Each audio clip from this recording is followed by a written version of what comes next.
Joined by President and General Manager of the Toronto Raptors, Bryan Colangelo. Tell us about Terrence Ross and what led you to him.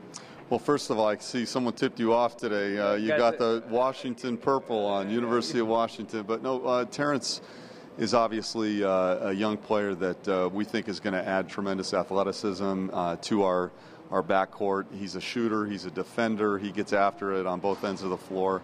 And we just think we've improved our overall depth of the backcourt. And he's got some special talents. We think that he can take it to another level, and we'll see how it all plays out in terms of the composition of this roster. But we had a lot of uncertainty going into this offseason. We like this pick as a piece and a building block as we continue to put the roster together. Bryan, where do you see him play? Is he a 2? Is he a 3? When you project out, what do you see in Terrence Ross? I think Terrence is more of a 2, but more of a 2 than anything. But what we're talking about is a guy that's got some versatility, and I think he can play alongside of DeMar DeRozan. And the way we play and the way we defend, it's more of a system that just calls for putting the right pieces out on the floor. I think he's a very nice complement to DeMar in certain situations. At the 2 and 3, again, DeMar.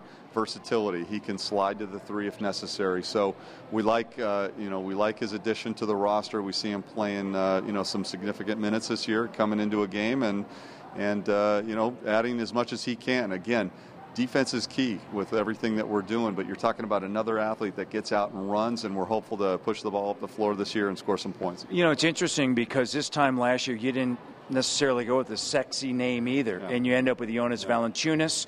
I've spoken to many executives around the NBA that said last year, you project out, he could have gone second. This year, he would be second as well.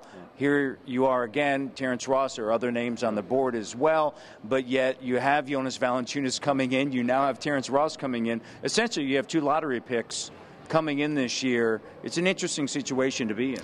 Well, it's funny. Sexy doesn't always win in the game of basketball, and you can't pay attention to the mock drafts. You can't pay attention to the prognosticators that think, that tonight is the night to grade the draft. You always try to grade the draft years out once a player has gotten on the court. Jonas Valanciunas hasn't played a game, hasn't seen a minute in the NBA, and people are saying he would have been number 2 in this draft, as you indicated. But to add the kind of talent out of the draft the last 2 years, coming on to this team at the same time this year, coupled with the possibility of additional play in free agency, that we've got tremendous flexibility there going forward.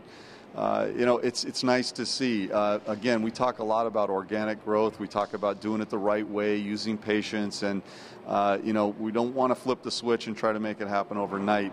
We want it to happen, with that gradual production, but we want it to happen the right way. And this pick is again a nice piece to add to the puzzle, and I think Terrence Ross will add some of the things that we're looking for. All right, your night's not over with. You have 2 picks in the second. How many phone conversations are going on right now with you with those 2 picks? We are having a lot of conversation about the second-round picks. There's been some interest in teams calling us to see if we would, want to get involved in a deal to maybe give up a pick. At the same time, I would tell you we're looking to possibly move into the later part of the first round to make sure that we secure a piece that we think might be gone by 37. So there's some talk about that right now, and there's a couple of picks in play in the late 20s. Some teams shy away from those rookie scale commitments. We actually think that the rookie scale contract would be something a positive and a beneficial piece as we continue to move forward. Again, good young pieces that coming in. It just really depends on what's there, and we're studying that list right now as the draft unfolds. Thank you for your time, and we'll talk to you later tonight. Thank you very much.